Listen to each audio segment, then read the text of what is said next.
Covid काल में भी हमने ऐसे ऐसे समय में जहां जब अपना भाई का भाई भी अपने उसके पास में आना नहीं चाहा, उस टाइम पे हम लोगों ने उनको बहुत अच्छे से केयर दी। आज हमारी व्यथा ये है कि हमें 6 दिन से यहाँ लगातार बैठे हुए हैं। वो इसलिए बैठे हुए हैं कि 1965 के नियमों में संशोधन ना हो।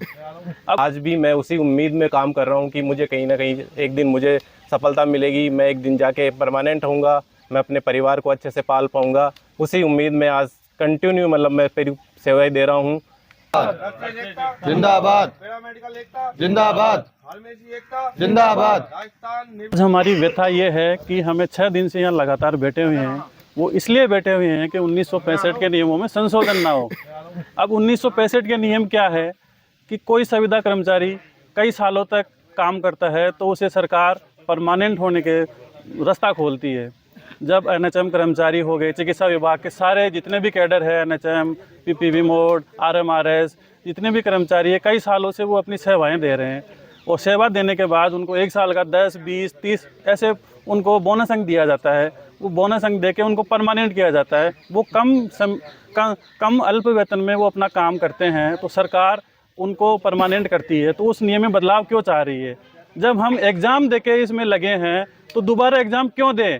एग्ज़ाम देके हम संविदा की सेवा में लगे हैं तो सरकार दोबारा एग्ज़ाम क्यों लेना चाहती है? ये दोनों मानसिकता क्यों है सरकार की? क्या ब्यूरोक्रेसी में बैठे हुए लोग ये भूल जाते हैं कि संविदा में जो अल्प वेतन में काम करते हैं वो लोग कंधे से कंधा मिला के सरकार की सारी फ्लेक्सिबल योजनाओं में अपना पूर्ण 100% देते हैं, तो अब दोबारा उनको एग्ज़ाम जैसे उन चीज़ों से क्यों गुजरना पड़ रहा है? आज व्यथा ये हो गई है, सरकार को इन लोगों को परमानेंट करना चाहिए, जबकि वो उनको आज दर दर भटकने के लिए छोड़ रखी है। सरकार से यही निवेदन है, जिस प्रकार से पुरानी भर्तियां होती आई है उन्हीं भर्तियों को, इस भर्ती को वैसे ही किया जाए। मेरिट प्लस बोनस के आधार पर सरकार से यही मांग है कि इस भर्ती को वैसे ही किया जाए, वरना राजस्थान में ऐसा आंदोलन होगा जो कभी किसी ने सोचा नहीं होगा।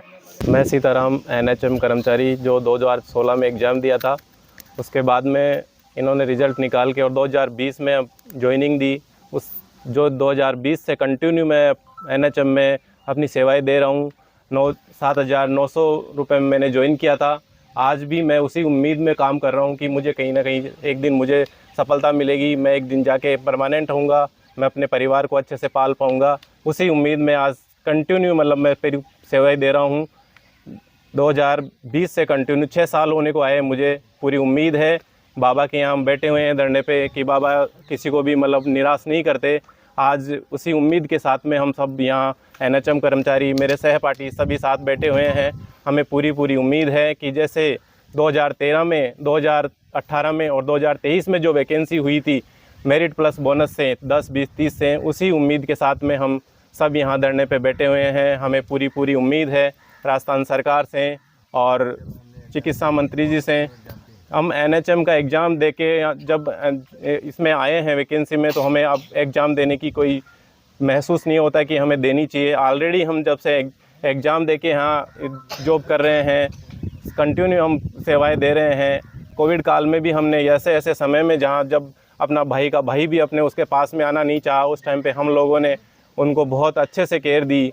कई लोगों को हाथों में जान भी गंवानी पड़ी, बहुत कुछ सहा है। वो सब चीज़ें हम देखते हुए हम उम्मीद के साथ में यहाँ बाबा के यहाँ बैठे हैं कि हमें ज़रूर न ज़रूर न्याय मिलेगा। हमें एक दिन परमानेंट होने का सपना जो है हमारा, वो पूरा होगा।